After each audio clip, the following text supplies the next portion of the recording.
Assalamu alaikum warahmatullahi ta'ala wabarakatuh. Jama'a barkanmu da wannan rana, barkanmu da wannan lokaci. Idan ne farkon zuwa mutum kuma na channel namu, idan namu na subscribing, yayi mana liking da sharing domin samun sabbin shirye-shirye mu zaru mun dora. Alhamdulillah, yau gashi mun zo muku da wani mujarrabin sirri na samun dukiya na tara arziki.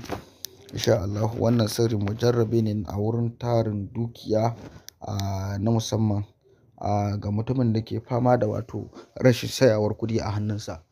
Ya kasance kamar misalin mutum na wato business, to lalle kuma abubuwa ba su tafiya ta yadda ya kamata. Idan ya samu kuɗi sai watse, ko kuma mutumin da ya kasance kamar yana wannan business ya sake kama baya cin nasara, ko kuma yayi wannan ba a jin daɗi. To alhamdulillah, ko kuma wannan sirri dai, to sirri ne na mutumin da ya kasance kamar misalin yana sana'a, to ko sana'ar yana tafiya yadda ya kamata, to ya kamata kuma ya kare wannan domin sabida mutum baya son a ce kamar sana'ar shi ya zo kasa, ko ba haka ba. Allah ya sa mu dace. Da farko yadda ake aiwatar da wannan aikin, duk wani wato Lahadi, ko wani irin Lahadi ana iya yi, amma a ji daɗin wannan aikin sai farkon Lahadi kowane sabuwar wata. Kowane Lahadi na sabuwar wata, kamar idan an shiga sabuwar wata, watan Safar ko Muharram, to Lahadin cikinta, to na farkon, to sai mutum ya karanta, wato ana lazimin Bismillahirrahmanirrahim. Ana yin lazimin Bismillahirrahmanirrahim a kashe wato 1111 kenan bayan sallar asuba. Idan yin hakan sai a zo a karanta suratul waqi'a, iza waka kenan, sai a karanta shi ma kafa 41.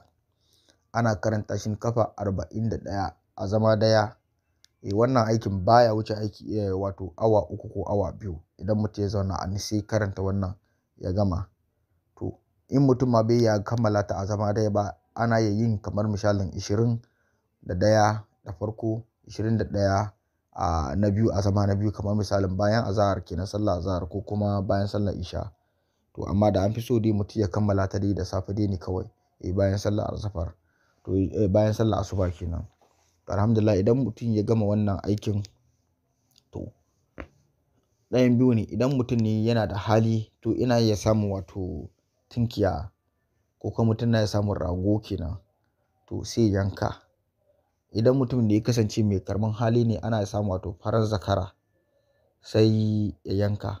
Idan mutumin da ya kasance kamar kwata-kwata ma shi ba ma mai arzikin haka ba ne, yana iya mallakar kaza, to sai ya samu farar zakara haka, sai yanka, sai sadaka. To ana samun wato ganyen gamji, sai a rubuta wato kowane aya, iza waqatul waqi'a, sai a rubuta kan ganyen gamji guda, sai a sake dokan sabuwa, iza waqatul waqi'a laysa al-waqi'atu kaziba, shi kuma sai a rubuta aya. To ana samun aka har zuwa ayoyin iza waqa duka gaba daya, kamar 97 ne ayoyinta, a wani kuma 99. To ana samun haka, sai a rubuta ayoyi kowane hakan, sai a gama wannan ganyen, sai wato a shanya shi su bushe. Idan an shanya sun bushe, to sai mutum zai dake su sosai, su yi laushi.